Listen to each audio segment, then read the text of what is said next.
As a professional procrastinator with lifelong experience, I have tried almost every productivity hack in existence.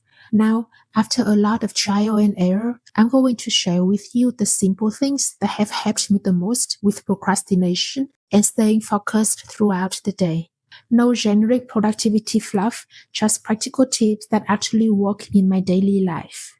So, let's begin with the first thing that helps us start the day on the right foot. One thing that has been a game changer for me is getting straight to work after waking up.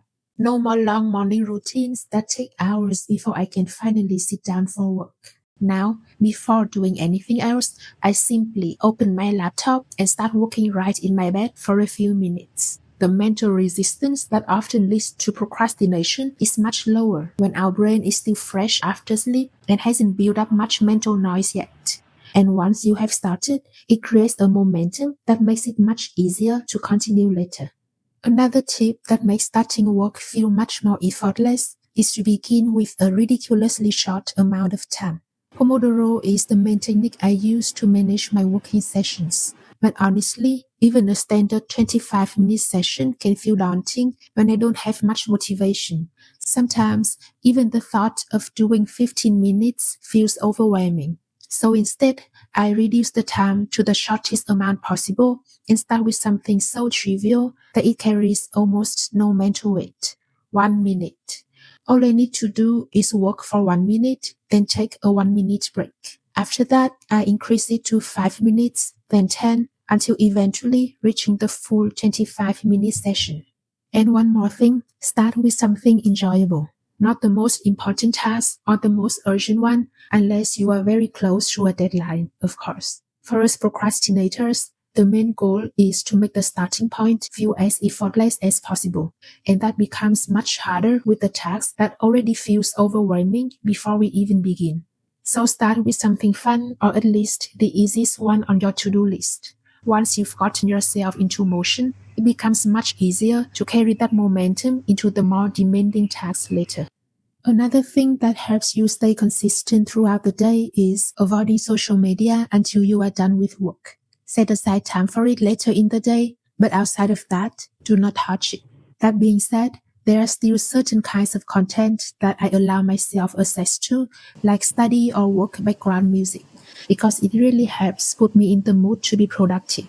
The key is to not open any site without a clear intention of what you are looking for and what purpose it serves, and especially no scrolling for entertainment during your breaks. That almost never ends well.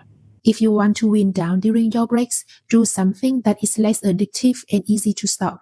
For me, that's usually reading or listening to music. For you, it might be something else. Just set up some do's and don'ts based on your own tendencies so you don't have to negotiate with yourself during every break. Now, what if you slip up, do something a bit too addictive, and find it hard to get back to work again? What if your quick 5-minute news check turns into 30 minutes of scrolling?